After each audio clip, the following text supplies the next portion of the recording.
La rose bleue.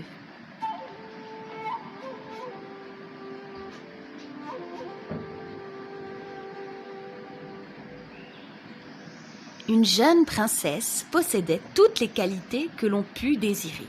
Ses yeux, d'un bleu profond, illuminaient un visage ravissant et tout le monde admirait la façon qu'elle avait de raconter des histoires. Sa mère était morte à sa naissance et son père l'adorait et ne lui refusait rien. La princesse, cependant, avait un défaut. Se considérant comme une personne parfaite, elle exigeait que tout autour d'elle le fût également.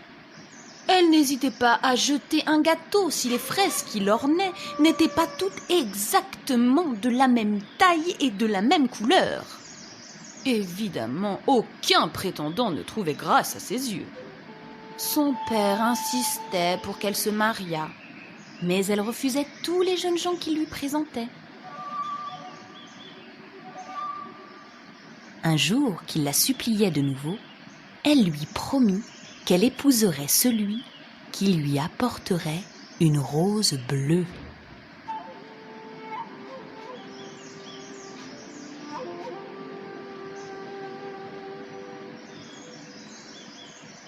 Le père ne se réjouit pas de cette décision, car il savait bien que les roses bleues n'existent pas. Les roses sont blanches, rouges, roses ou jaunes, mais jamais bleues. Cédant à l'exigence de sa fille, il fit annoncer dans tout le pays que le premier qui apporterait à la princesse une rose bleue, de la couleur de ses yeux, l'épouserait le jour même. Nombreux furent ceux qui partirent à la recherche de cette rose, dans l'espoir de devenir le gendre de l'empereur. Beaucoup abandonnèrent leurs recherches. Seuls 3 prétendants continuèrent leur quête. L'un d'eux était un riche marchand. Il alla voir un fleuriste et lui demanda de lui trouver une rose bleue. Sinon, il le tuerait. Le fleuriste, désespéré, utilisa un subterfuge pour sauver sa vie. Il trempa une rose blanche dans un liquide bleu. Et la rose se teinta de la couleur désirée. Quand le marchand revint voir le fleuriste, il le remercia et lui donna beaucoup d'argent.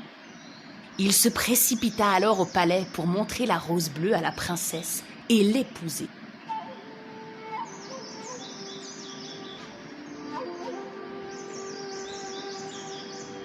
Le roi se réjouit à la vue de la fleur et dit à sa fille : « Tu dois tenir ta promesse. Tu as la rose bleue que tu souhaitais. Nous allons préparer le mariage. » Sa fille, cependant, avait deviné la ruse et répondit à son père : « Comment avez-vous pu vous laisser aussi facilement tromper ? Cette rose n'est bleue que parce qu'elle a été teintée. Ce n'est pas sa couleur d'origine. » Elle demanda qu'on apporte un oiseau. Lorsque celui-ci se posa sur la rose, il mourut instantanément, tué par le poison qui avait servi à colorer la fleur. Le deuxième prétendant était un militaire qui se rendit dans la région des 5 fleuves, célèbre pour ses diamants. Il examina de nombreuses pierres précieuses Et finit par trouver un très gros saphir bleu. Il l'acheta et le porta à un joaillier pour le faire tailler en forme de rose. Quand l'empereur vit le bijou, il le trouva magnifique et fut persuadé que sa fille accepterait de se marier avec ce militaire.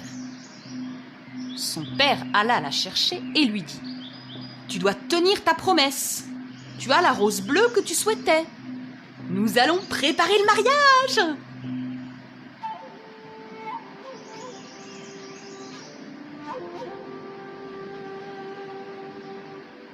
Quand elle vit la rose, la jeune femme s'écria : « Mais ce n'est pas une fleur, mon père.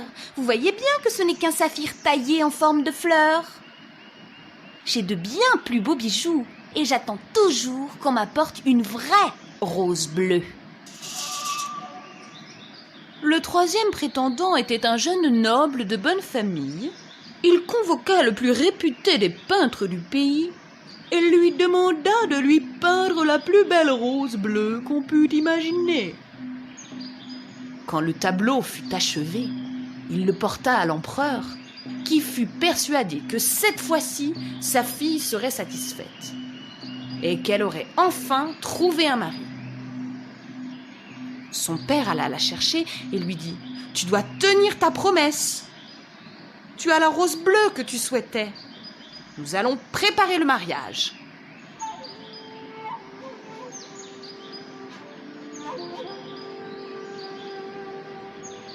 La princesse répondit qu'elle voulait une rose vivante, et non une image, aussi belle soit-elle.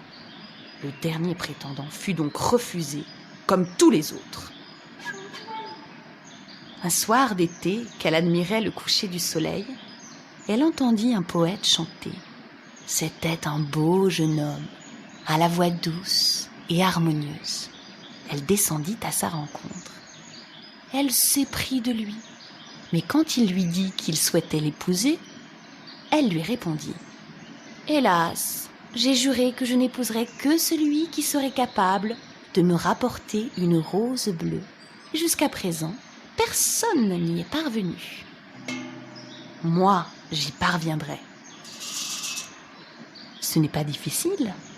Il y a partout des roses bleues. Le lendemain, il arriva au palais avec une rose de couleur crème. Il la présenta à l'empereur qui se moqua de lui. Il fit néanmoins appeler sa fille et lui dit « Voilà ma fille, un poète qui prétend avoir trouvé une rose bleue. » À sa grande surprise, il entendit sa fille répondre « Mais oui, mon père, elle est bleue. »